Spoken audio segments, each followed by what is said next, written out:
Hey there, welcome to PerkStream for July 6, 2022. There is only one shepherd.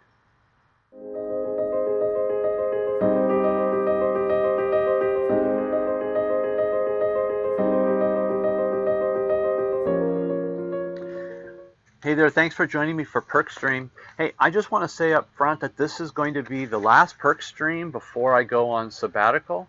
And then there's going to be a few weeks where this weekly encouragement won't be out there. But just know that what I hope I've shared with you over the last few weeks can be a great source of sustaining power because I keep pointing you to Jesus. So keep following Jesus, keep listening to his word, follow the Spirit, and you will have encouragement enough until we come back in August with some new PerkStreams. I hope that also that you've been finding that hunger in your heart filled as we've considered the I am statements of Jesus that John, his follower, wrote for us and reminded us of. There's so many things that Jesus has said he is. He is the bread of life. He is the living water. He is the light of the world. He's the door. He also said, I am the way, the truth, and the life, and I am the resurrection and the life. But where I want to take this particular PerkStream is to remind us that he is one more thing, and that is he is the good shepherd. Last week we talked about how he is the door to the sheep pen. There's only one way in, one way out.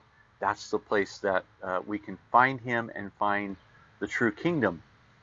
But now we're going to talk about Jesus being the good shepherd. And what is it that makes Jesus the good shepherd? Well, it's what Jesus says about being a good shepherd. He says, I am the good shepherd, and the good shepherd lays down his life for the sheep. Other shepherds, they're just hirelings. They're just people, they don't care about the sheep. If trouble comes, if an animal comes, they're not going to stand toe-to-toe with that animal. They're going to run away. Jesus lays down his life willingly. He gives his life willingly. And not only that, the good shepherd knows his sheep. The good shepherd knows you. The good shepherd knows that you're part of his flock. And he not just, it's not that he just knows your name or knows the number of hairs. He knows you intimately inside and out. So the good shepherd knows the sheep. And you know what? The sheep can know the good shepherd. In fact, when we learn to hear his voice, we can even be that much closer to the shepherd.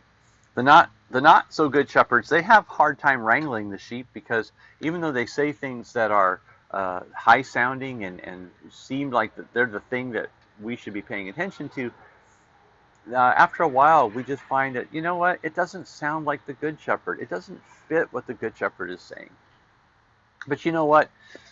In our sheepness, sometimes we just go do our own thing anyway. Even though we know the voice of the shepherd, we know what the voice of the shepherd has said, we do what feels good to us, or we let our ears be tickled by things that sound like the thing that we want to hear. And Jesus sometimes says things that challenge the way we think because it's challenging our sheepness.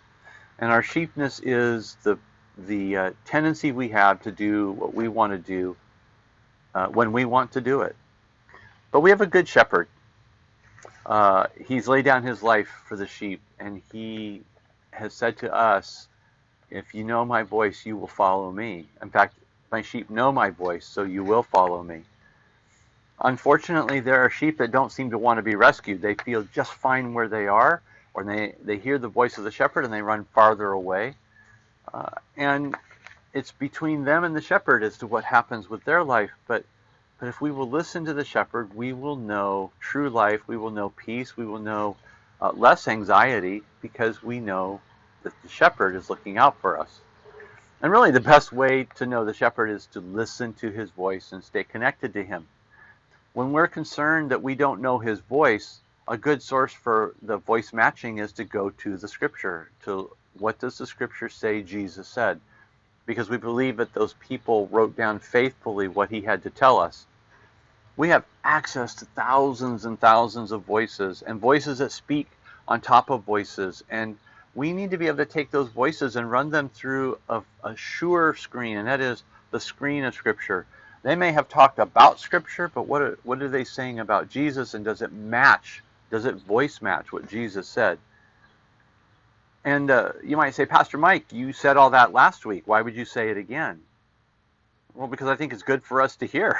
It's good for us to remember that that if we want to follow the voice of the shepherd, we need to do some good voice matching. And the good voice matching is to go to the Good Shepherd and his word that he's given us through the gospel writers in the scripture itself and say, what has he told us already? Is it congruent with this? Does it match up with this? It bears repeating. And Paul used to say things over and over again because he thought it's good to hear this again. You and I are being hit all the time with more voices, with better sounding voices. And we need to be able to know when to shut those voices out and listen only to the Spirit of God.